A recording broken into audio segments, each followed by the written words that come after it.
KT news ప్రేక్షకులందరికీ కూడా నమస్కారము. ముఖ్యంగా మా మిత్రుడు రాజ్ కుమార్ గారికి ప్రత్యేకమైనటువంటి అభినందనలు.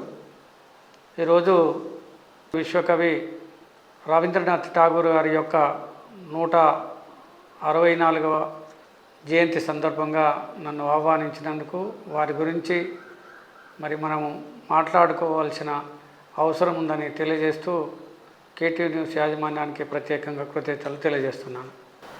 Thank you sir. విశ్వకవి రవీంద్రనాథ్ ఠాగూర్ ఆనాడు బ్రిటిష్ ప్రభుత్వం మనం మీద ప్రతిరోజు చేస్తున్నప్పుడు దానిపై పోరాడినటువంటి స్వాతంత్ర సమరయోధుల్లో ఆయన ఒకరు.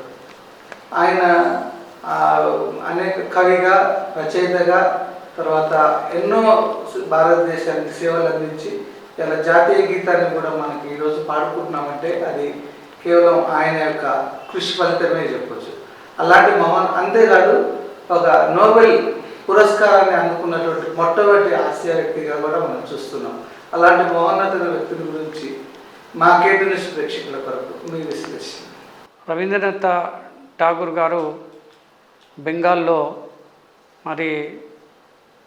విపరీతమైనటువంటి స్వాతంత్ర పోరాటాలు నడుస్తున్నప్పుడు బ్రిటిష్ వాళ్ళు మన ఏలే కాలంలో ఇదే రోజు అంటే మే 7, 1861లో కలకత్తాలో జన్మించారు.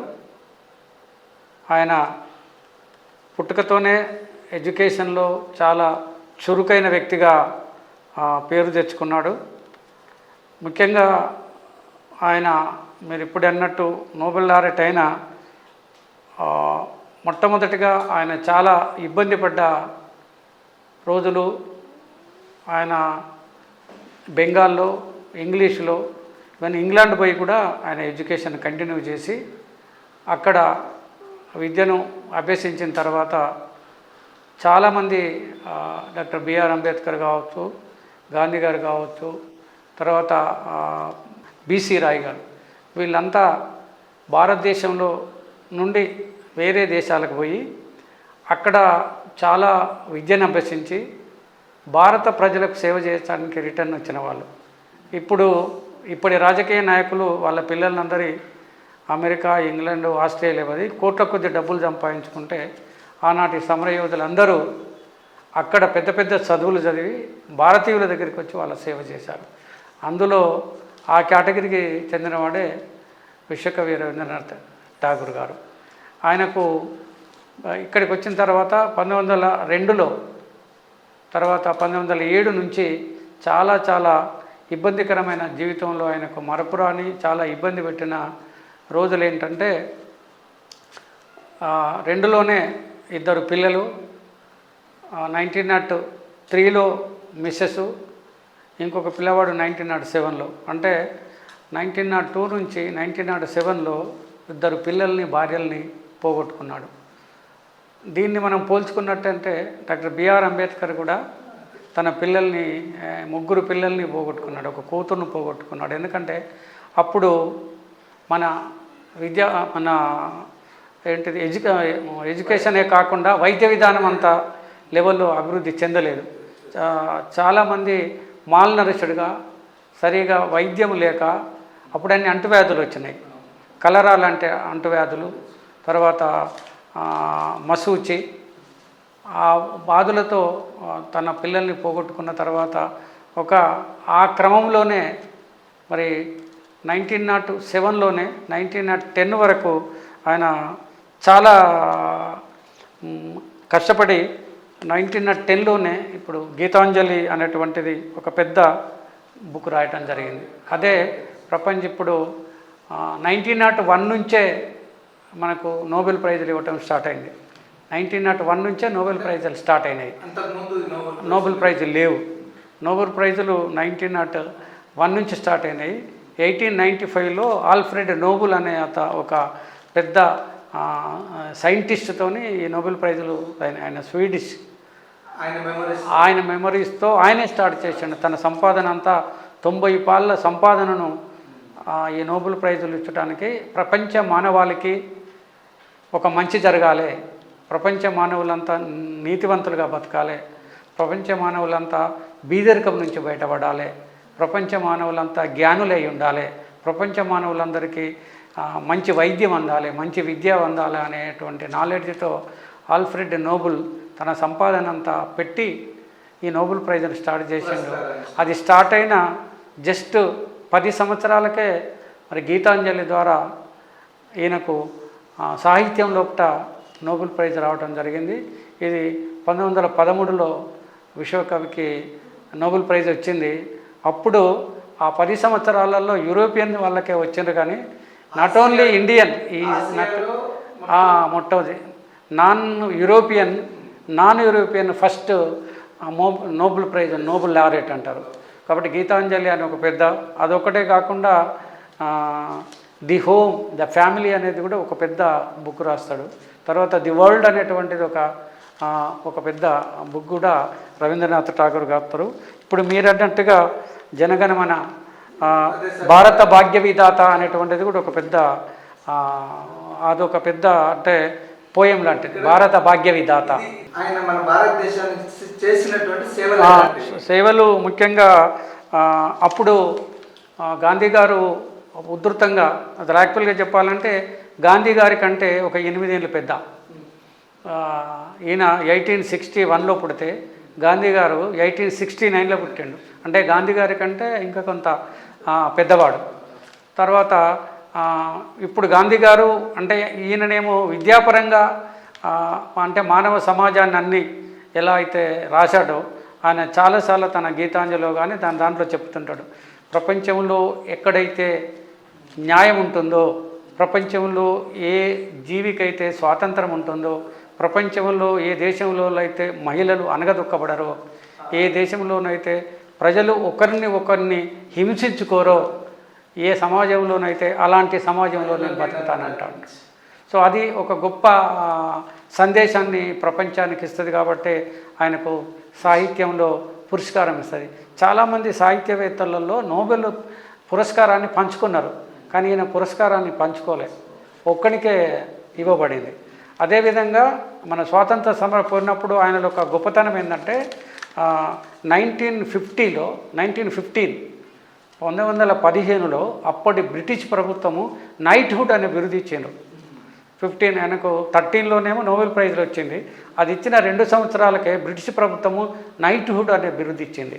నైట్హుడ్ అంటే బిరుదు ఏంటంటే దాదాపు ఇప్పుడు భారతదేశంలో పోల్చుకుంటే భారతరత్న లాంటిది. సో అలాంటి దాన్ని ఆయన స్వీకరించిన భారతదేశంలో ఒక పెద్ద స్వాతంత్ర పోరాటంలో ఒక పెద్ద ఉప్పెనలా వచ్చి గాంధీకి భారతదేశ ప్రజలందరినీ కూడా స్వాతంత్ర పోరాటానికి పురికొల్పిన సంఘటనలు ఏంటంటే అమృత్సర్లో జలియన్ వాలా ఉదంతం, అమృత్సర్లో జలియన్ వాలా ఉదంతం చిన్న పార్కు లోపట కొన్ని దాదాపు అప్పుడున్న లెక్కల ప్రకారం 2000-3000 మంది ఒక పండగ రోజు నాడు అయితే అందులో ఒక చిన్న బావి ఉంటుంది, ఒక చిన్న ద్వారమే ఉంటుంది. సో ఆ జనరల్ డయ్యర్ వచ్చి ఫైరింగ్ ఆర్డర్ చేస్తాడు. ఇక్కడేదో బ్రిటిష్ వాళ్ళకు వ్యతిరేకంగా ఒక పెద్ద ఉద్యమం నడుస్తుందని, అది 1919లో నడుస్తుంది. సో దానికి వ్యతిరేకంగా ఈ నైట్హుడ్ బిరుదును నేను తీసుకోను అని 1919లో ఈ జలియన్ వాలా ఉదంతం ఎప్పుడు అవుతుందో బావిలో పడే కొన్ని వందల మంది చచ్చిపోతారు. అంటే ఎటు పోవాలో అర్థం కాక డయ్యరు కాల్పు జరుపుతాడు. సో దాన్ని తట్టుకోలేక తన ఈ బిరుదును తిరస్కరించి నాకు ఈ బిరుదు వద్దు అని వచ్చేసేసి 1920లో సహాయ నిరాకరణ ఉద్యమం గాంధీజీ ఏదైతే ఇచ్చిండో దానిలో విపరీతంగా పోరాటమే కాకుండా ఆయన ఇతర దేశాలు వెళ్ళి, అంటే లండన్ వెళ్ళి బ్రిటిష్ వారితో మాకు స్వాతంత్రము ఇవ్వాల్సిన అవసరం ఉన్నది, మీరు మమ్మల్ని పాలించాల్సిన అవసరం లేదని అటు ఇంగ్లాండ్కి వెళ్ళి వాళ్ళని రష్యాకు కూడా వెళ్ళి వాళ్ళను భారతదేశానికి స్వాతంత్ర అవసరం ఉన్నది అని చెప్పడంలో ఒక స్వాతంత్ర సమరయోధుడిగా, తర్వాత దాన్ని మరి ఆయన 1941లో చనిపోయినప్పటికీ కూడా ఇప్పుడు మనం ఏదైతే జనగణమన అనేటువంటిది ఏదైతే చదువుతున్నామో అది భారత భాగ్య విధాత అనేటువంటిది ఒక టైటిల్తో ఆయన దాదాపు 2000 పైచిలకు ఇటు పాటలు కానీ ఇటు రచనలు కానీ ఇటు ఇవన్నీ రాశాడు. కొన్ని బెంగాల్లోనే కొన్ని ఇంగ్లీష్లో ఉన్నాయి. బంకిం చంద్ర చటర్జీ గారు రాసినటువంటి ఈ గేయము ప్లస్ జనగణమ. ఈ రెండు కూడా పోటీలో ఉన్నప్పుడు అవును జనగణమనే జాతీయ గీతంగా అవును నిర్దేశించడం జరిగింది అనేసి. Correct correct. అంటే దాదాపు మన భారత రాజ్యాంగంలో 290 పైసలకు రాజ్యాంగ పరిషత్తులో సభ్యులు ఉన్నారు. అందులో బెంగాల్ నుంచి ఉన్న వాళ్ళు బంకించంద్ర చటర్జీ ఉన్నాడు. అయితే అప్పటికే రవీంద్రనాథ్ ఠాగూర్ గారు చనిపోయారు. ఎందుకంటే ఆయన 80 ఏళ్ళు బతికి 1941లో అంటే ఆల్మోస్ట్ 1941లోనే తను చనిపోవడం జరుగుతుంది. కానీ 1946లో మనకు రాజ్యాంగ పరిషత్ ఏర్పాటు అవుతుంది. సో అంటే వందే మాతర ఉద్యమం గ్రామీణ ప్రజలకు వెళ్ళి ఉద్యమాన్ని నడపడానికి వందే మాతరం అనేటువంటిది గాంధీది ఒక స్లోగన్గా తీసుకువచ్చింది.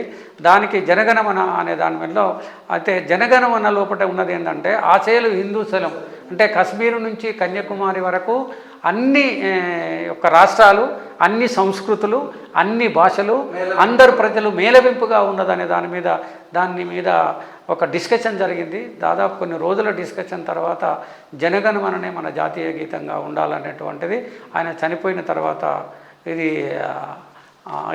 నిర్ణయం తీసుకోవటటువంటి నిర్ణయం. కాబట్టి ఈరోజు మరి ఆయనను తలుచుకోవటము, ఆయనకు ఒక ఘన నివాళి ఇవ్వటం అనేటువంటిది ప్రతి భారతీయుడిగా మన యొక్క విద్యుక్త ధర్మంగా నేను భావిస్తున్నాను. అయితే ఒక విద్యావేత్తగా ఆయన భారతదేశానికి ఆనాటి ప్రజలకి ఆయన విద్యలో చేసినటువంటి కృషి ఏ విధంగా ఉంది? ముఖ్యంగా శాంతినికేతన్ ఆయన స్టార్ట్ చేయటము.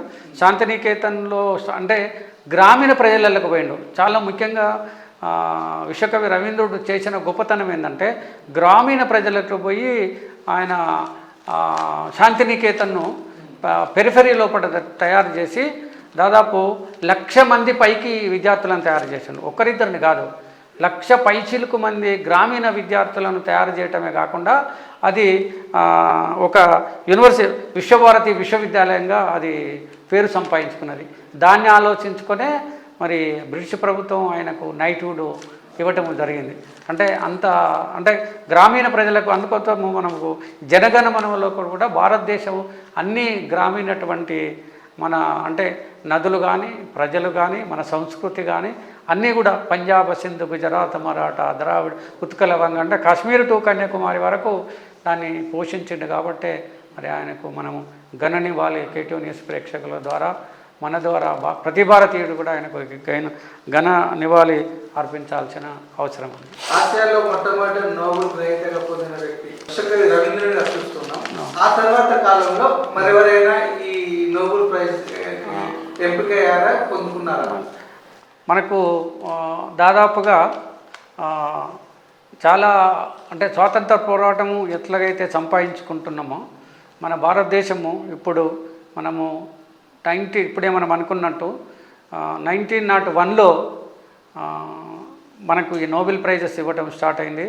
దాదాపు ఒక పెద్ద ఒక బంగారు పథకంతో పాటు ఇప్పుడు లెక్కలకు $1.1 ప్రైజ్ మనీ కూడా ఇస్తారు నోబెల్ ప్రైజ్కు.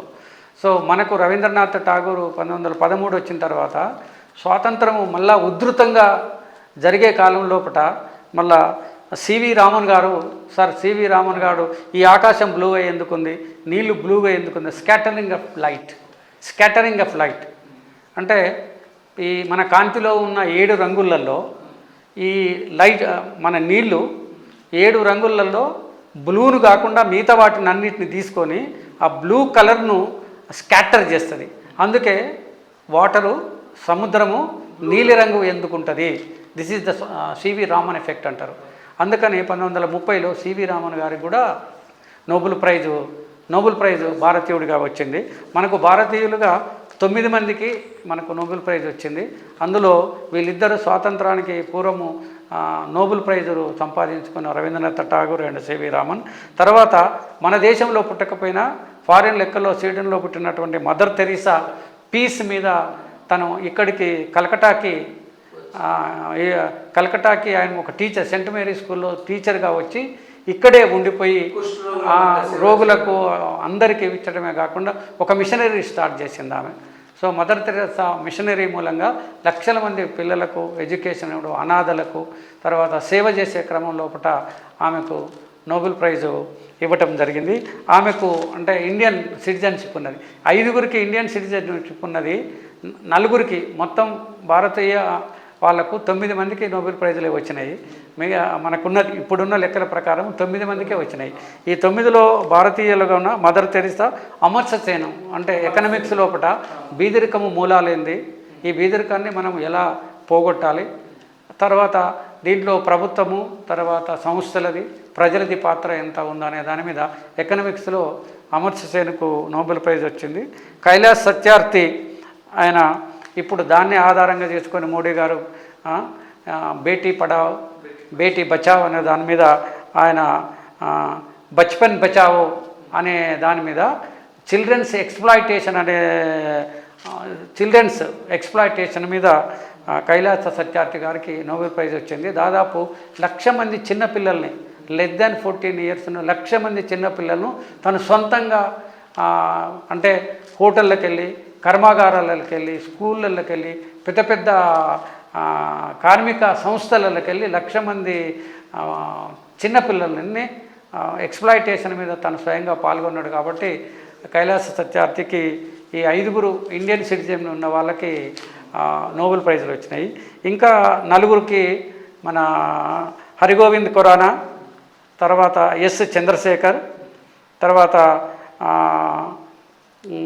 అభిజిత్ బెనర్జీ, వెంకట రామకృష్ణన్, ఈ 4గురు కూడా వచ్చినాయి. కానీ వీళ్ళు భారతీయులే, కానీ భారతదేశంలో పుట్టి అమెరికాలో, ఇంగ్లాండ్లో చదివి వీళ్ళకు భారతీయతగా వీళ్ళకు సిటిజన్షిప్ లేదు. ఇక్కడ పుట్టి ఇంగ్లాండ్ వెళ్ళి 4గురు భారతదేశంలో పుట్టిండ్రు. మదర్ తెరీసా అయితే వేరే దేశంలో పుట్టి భారతదేశానికి వచ్చి ఎట్లయితే చెప్పిందో, వీళ్ళు భారతదేశంలో పుట్టి అమెరికాకి వెళ్ళి, ఇంగ్లాండ్కి వెళ్ళి, వేరే దేశాలకు వెళ్ళి చదువుకొని అక్కడ ఎకనామిక్స్ మీద, ఫిజిక్స్ మీద వీళ్ళు నోబెల్ ప్రైజులు వచ్చినాయి.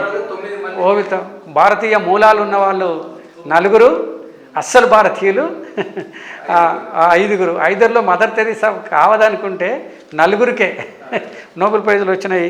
దీని గురించింది మనము బాగా బాధపడాల్సింది ఏముందంటే, నోబెల్ ప్రైజులు ఒకట నోబెల్ ప్రైజుకు ఉన్న లింక్ ఏంటంటే, ఇప్పుడు మన విద్యా వ్యవస్థలు ఫర్ ఎగ్జాంపుల్ చెప్పుకుంటే, అమెరికా 35 కోట్లు 33 నుంచి 35 కోట్ల జనాభాలో 5,000 యూనివర్సిటీలు ఉన్నాయి అమెరికాలో. భారతదేశం మనకు 140 కోట్ల మందిలో ఐజాన్ పోయిన సంవత్సరం లెక్కల ప్రకారము, అఫీషియల్ లెక్కల ప్రకారము జస్ట్ 1400 యూనివర్సిటీలే ఉన్నాయి భారతదేశంలో. 1400. అమెరికా పాపులేషన్తో పోల్చుకుంటే అక్కడ 5,000 యూనివర్సిటీస్ ఉన్నాయి. అంటే మన పాపులేషన్ 144 తీసుకుంటే 20,000 యూనివర్సిటీలు ఉన్నారు భారతదేశంలో. ఇంకా మనకి ఎక్కడి నుంచి విద్య అందుతుంది అంటే, ఎడ్యుకేషన్ ఈ భారతదేశము ఎందుకు అంత ఇంపార్టెన్స్ తీసుకోవటం లేదని అనిపిస్తుంది. మనకు ఇప్పటి వరకు నోబెల్ ప్రైజెస్లు 600 పైచీలకు నోబెల్ ప్రైజులు వచ్చినాయి. 600 పైచీలకు. 600 పైచీలకులో ఒక అమెరికానే 130 నోబెల్ ప్రైజులు లాగేసుకుంది. అమెరికా జనాభా ఎంత? అమెరికా జనాభా 35 కోట్ల నుంచి 130 నోబెల్ ప్రైజులు లాక్కుంది. అంటే మన విద్యా విధానం, అమెరికా వాళ్ళు 15% బడ్జెట్ పెడుతుండ్రు వాళ్ళ విద్యా విధానం మీద, శాస్త్ర సాంకేతిక రంగాల కోసమని. ఇవాళ భారతదేశము జస్ట్ 3% పెడుతుంది సెంట్రల్ గవర్నమెంటు, స్టేట్ గవర్నమెంట్ 7% పెడుతుంది. ఎక్కడ నుంచి విద్య వస్తుంది? ఇంకొక పెద్ద విచిత్రం మనం ఏడవాల్సిన పరిస్థితి ఏంటంటే, ప్రపంచంలో ఉన్న 200 యూనివర్సిటీలో భారతదేశంలో ఒక్క యూనివర్సిటీ కూడా లేదు. 200 ర్యాంకింగ్ యూనివర్సిటీలో భారతదేశం ప్రపంచం మొత్తంలో ఉంటే, భారతదేశంలో ఉన్న ఈ 1400 యూనివర్సిటీలో ఒక్క యూనివర్సిటీ కూడా 200 ర్యాంకులో లేదు. చైనా వాడు 145 కోట్లు మొన్నటి వరకు, మనకంటే ఇప్పుడు మనం నంబర్ 1 ఉన్నాము. వాళ్ళు చైనా వాళ్ళు 20% ఎడ్యుకేషన్ మీద ఖర్చు పెడుతున్నాడు. ఇప్పుడు వాడు కూడా దాదాపు 70-80 నోబెల్ ప్రైజులు తెప్పించుకున్నాడు. మనకు జపాన్ ఉన్నది జస్ట్ 13 కోట్ల జనాభా. జస్ట్ 13 కోట్ల జనాభాలో 1000 యూనివర్సిటీలు ఉన్నాయి. వాడికి 20 కాదు 30 పైసలకు నోబెల్ ప్రైజులు వచ్చినాయి. అంటే మన విద్యా విధానము ఈ భారతదేశంలో ముగ్గురు కలిసి ఈ భారత ప్రజలకు ఏమీ రాకుండా చేస్తున్నారు. 3 సెక్షన్లు. నంబర్ 1 పాలిటీషియన్స్, నంబర్ 2 బ్యూరోక్రసీ, ఐఏఎస్లు ఐపీఎస్లు, నంబర్ 3 కార్పొరేట్ సెక్టర్. అందరు కార్పొరేట్ సెక్టరు ఇప్పుడు డీమ్డ్ యూనివర్సిటీ అని తీసుకొస్తున్నారు, ప్రైవేట్ యూనివర్సిటీ అని ఈ 1400లో కూడా దాదాపు 700 ప్రైవేట్ యూనివర్సిటీలు ఉన్నాయి. అంటే ఎడ్యుకేషన్ను మనం ఎంత ఇంపార్టెన్స్ చూస్తున్నామో ఈరోజు. మరి వాళ్ళు కష్టపడ్డారు. ఏమి సివి రామన్కి వీళ్ళేం ₹1 ఇవ్వలే, తను కష్టపడి చదువుకున్నాడు. లేదు ఆయన మన రవీంద్రనాథ్ ఠాగూర్కి ఏమి బ్రిటిష్ గవర్నమెంట్ ఏం పైసలు పెట్టలే, సివి రామన్ కూడా బ్రిటిష్ గవర్నమెంట్ ఏం పైసలు పెట్టలే. ఈ మరి స్వాతంత్రం వచ్చిన ఇక్కడి నుంచి మనకు వచ్చిన 4 ప్రైజులలో కూడా ఇప్పుడు మదర్ తెరీసా కూడా ఆమె కష్టపడి ఆమెకు ఒక 10-15 మిషనరీలు ఉన్నాయి. ఆ మిషనరీలకు ఏదో కాస్త ఇంటర్నేషనల్ ఫండ్ అది వస్తే కష్టపడి పీస్ అది సర్వీస్ మీద వచ్చింది. సో భారతదేశంలో ఎడ్యుకేషన్ను ఈరోజు గురించి మనము ఈ వేదిక ద్వారా భారత ప్రభుత్వం కానీ తెలంగాణ ప్రభుత్వం కానీ మనం కోరుకునేది ఏంటంటే మినిమము చాలా దేశాలలో మనం ఎడ్యుకేషన్ను ఇంపార్టెన్స్ ఇచ్చినట్టయితేనే ఈ రోజైనా మరి భారత ప్రభుత్వం కావచ్చు తెలంగాణ ప్రభుత్వం కావచ్చు మినిమము 10 to 15% ఎడ్యుకేషన్ ఇవ్వకుండా మన విద్యా విధానం బాగుపడదు.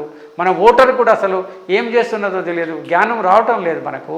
సో దీన్ని వచ్చించే క్రమం లోపల మరి కేటీ న్యూస్ యాజమాన్యానికి మరి ఒక పెద్ద విశ్వమానవుని గురించి ప్రజలకు చెప్పే అవకాశం కలిగినందుకు మరొకసారి మరి ఈ ప్రపంచం లోపల నోబెల్ ప్రైజ్ గురించి తెలుసుకోవటానికి మరి ఈ భారతదేశంలో తెలంగాణలో విద్యా విధానాన్ని గురించి కూడా మనం ప్రజలందరితో షేర్ చేసుకోవడానికి అవకాశం కల్పించిన